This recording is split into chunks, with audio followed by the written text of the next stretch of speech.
મેં fire બ્રિગેડમાં phone કર્યો. મેં કીધું તમે જલ્દી આવો, અહીંયા આગ લાગી છે. અમે ક્યારના પાણી છાંટી જ રહ્યા છે પણ આગ ઓલવાતી જ નથી. તો મને કેવો જવાબ આપ્યો, મને કે તો પછી બેન અમે આવીને શું કરીશું, અમે પણ પાણી જ છાંટવાના છે. સાંભળો ને, ટીવી ના રિમોટ ના સેલ લઈ આવો ને યાર. ચાલુ જ છે લી, 3 મહિના થયા હજુ. હવે 3 મહિના સેલ છે ને એમને એમ ચાલે અને પછી એને છે ને પાછળ ઠોકીને 6 મહિના ચલાવવાનું એમ. શું યાર, મને પ્રેમ કરો છો? હું સમજી ગયો, તારે કશું ખરીદવું છે. ના ના એવું નહીં. ના કોને તમે મને કેટલો પ્રેમ કરો છો? ઓહો, કેટલો એટલે તારે કશું મોંઘું ખરીદવું છે. પકડાઈ ગયું.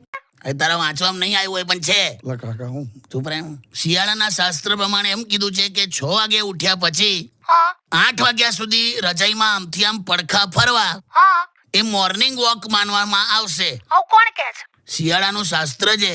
આ બધું ક્યારે બહાર પડે છે? હું તને આપીશ. જો એમાં કેવું લખ્યું છે, ભગવાને દરેકને કેટલા શ્વાસ લેવાના છે એ નક્કી કરીને જીવન આપેલું છે. હા બરાબર. નક્કી થયેલા શ્વાસથી વધારે એક પણ શ્વાસ લેવાતો નથી. બરાબર? હા બરાબર. હવે તમે શિયાળામાં મોર્નિંગ વોકિંગ કે પછી જોગિંગ ને એવું બધું કરવા જાઓ ને તો ઝડપથી શ્વાસ લેવા પડે. બરાબર? બરાબર. એટલે ઝડપથી શ્વાસ વપરાઈ જાય. કરેક્ટ.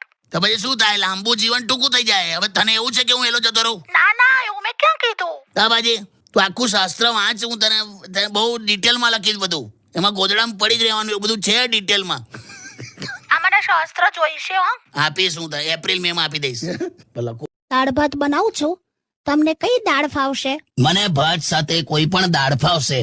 ઓકે, લો આ 5 રૂપિયા, 10 પેકેટ લેતા આવજો. 5 રૂપિયામાં 10 પેકેટ દાળ કઈ રીતે મળે? કોઈ પણ પાનના ગલ્લા પર મળી જશે. ગલ્લા પર? 5 રૂપિયામાં 10 ધાણા દાળ લેતા આવજો. એમ? એટલે ભાતની અંદર ધાણા દાળ નાખીને ખાઉં મેં?